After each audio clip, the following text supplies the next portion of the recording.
Muhammadin wa ala alihi wa sahbihi ajma'in, amma ba'd. Perkenalkan, nama saya Muhammad Idrus dari jurusan Pendidikan Agama Islam Internasional Institut Para Hikmah Indonesia.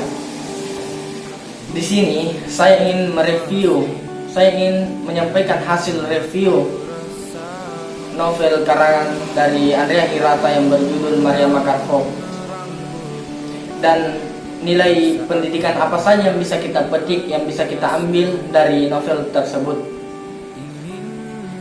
Ini guna untuk menyelesaikan tugas dari pelajaran teori pendidikan, teori pembelajaran dengan dosen pengampu dari jurusan luar negeri, lulusan luar negeri yang bernama Arifuddin Balla, SPD, MA, TESOL.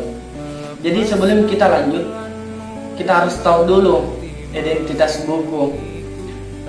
Jadi judul buku Maria Makarpov, pengarang Andrea Hirata, penerbit Bintang Pustaka ya. Tahun terbit 2008 dan lembar halaman, banyak halaman 504. Setelah saya membaca buku dari karangan Andrea Hirata ini, saya sangat heran.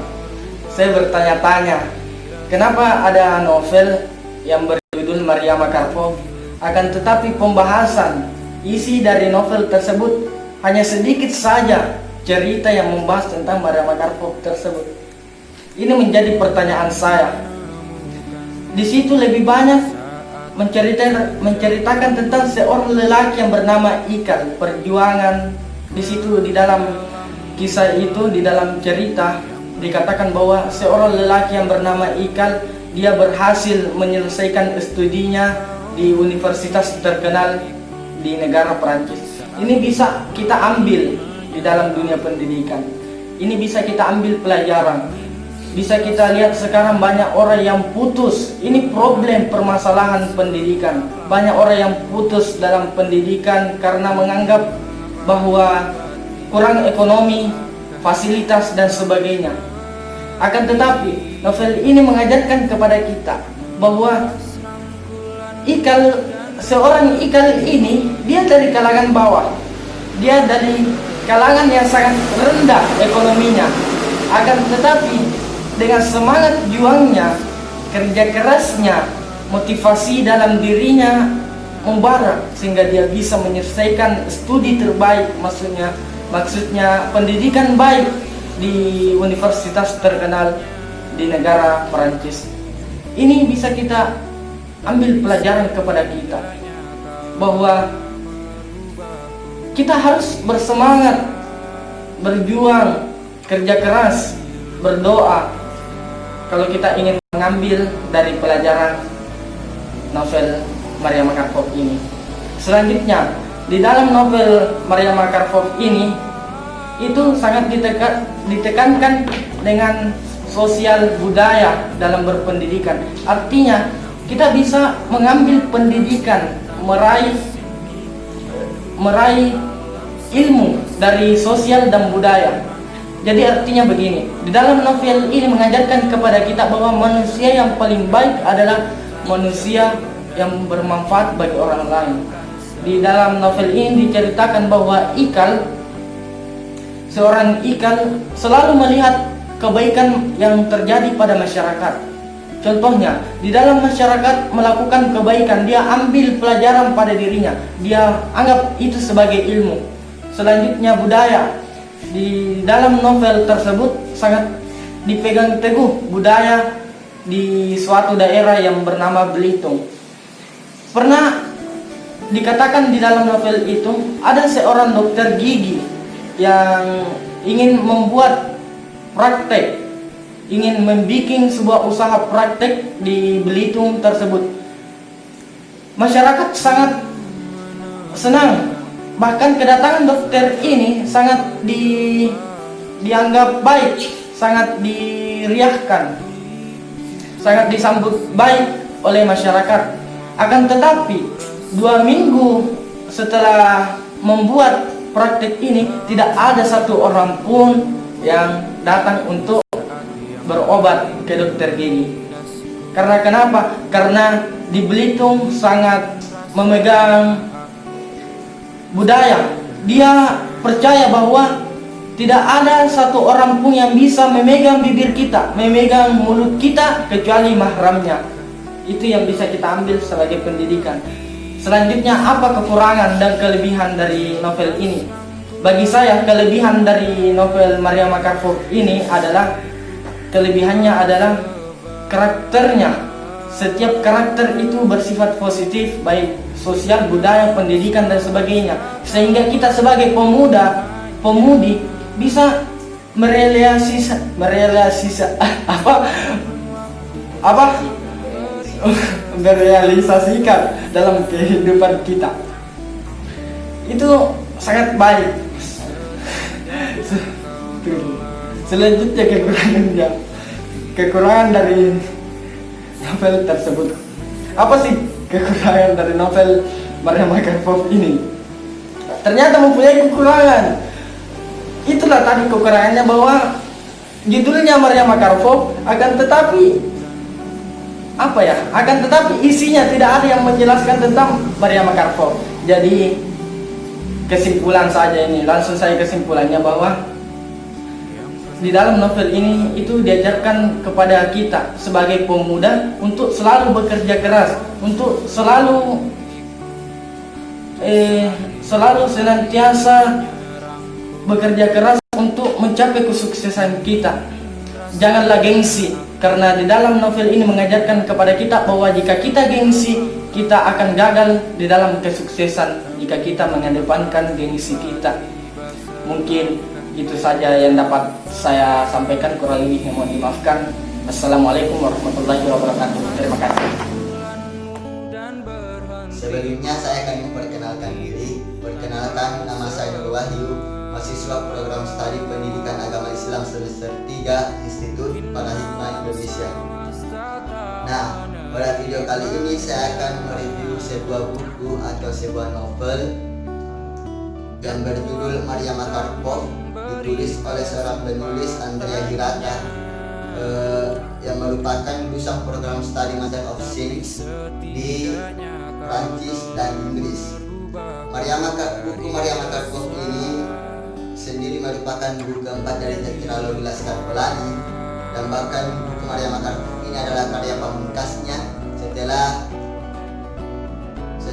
buku Laskar Pelangi, buku Sang Pemimpi, dan setelah buku Edison.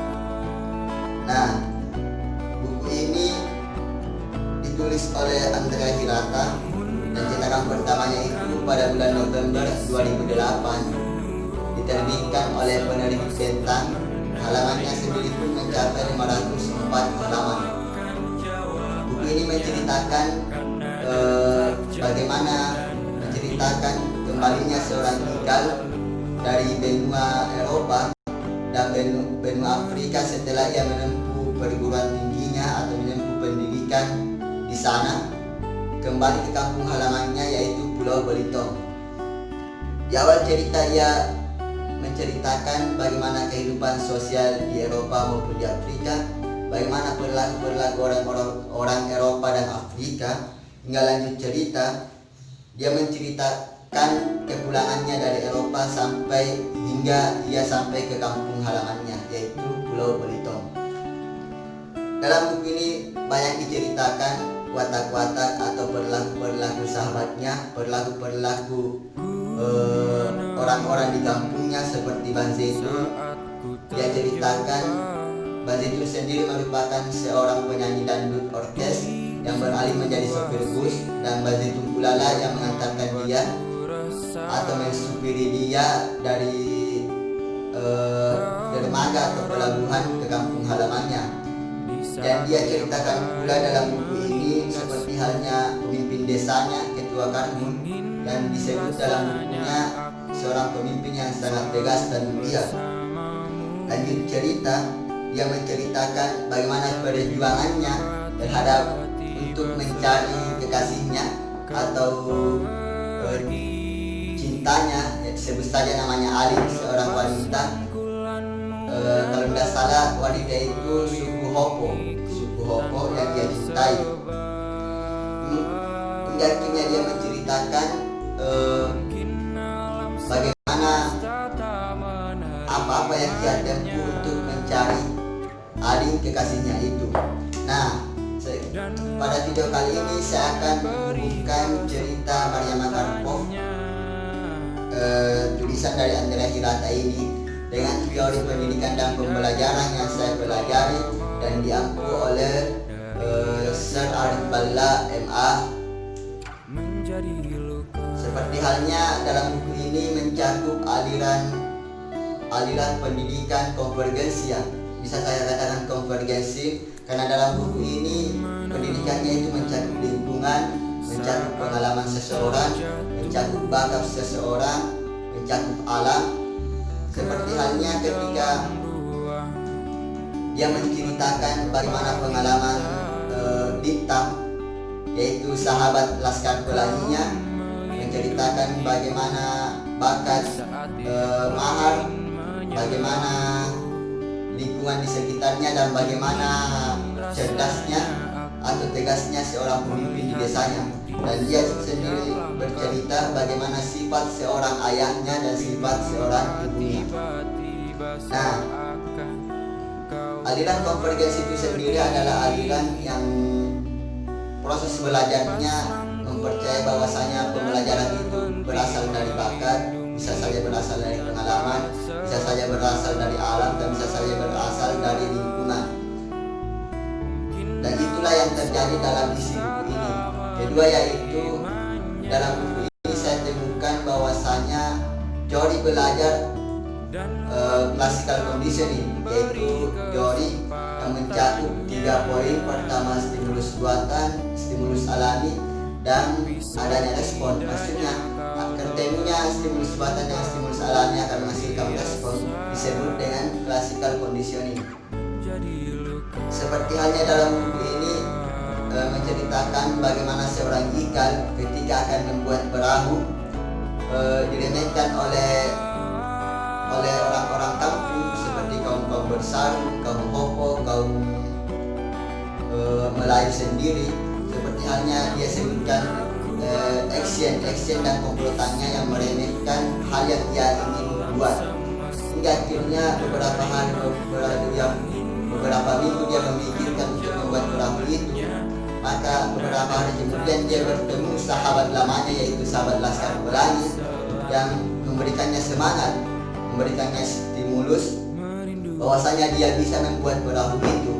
Lama-lama datang semua sahabatnya seperti Mahar, Lintang, dan beberapa sahabat lainnya, sehingga muncullah respon dari dirinya bahwasanya dia akan dapat membuat perahu itu sendiri. Nah, di sisi lain saya juga akan menyampaikan kekurangan dan kelebihan buku ini. Pertama, kelebihannya itu buku ini sangat menarik di dunia pendidikan karena dapat menarik atau membuat seseorang yang membacanya untuk terjun, membayangkan langsung atau dapat menghayalkan kejadian-kejadian yang ada dalam buku ini. Dan tentunya buku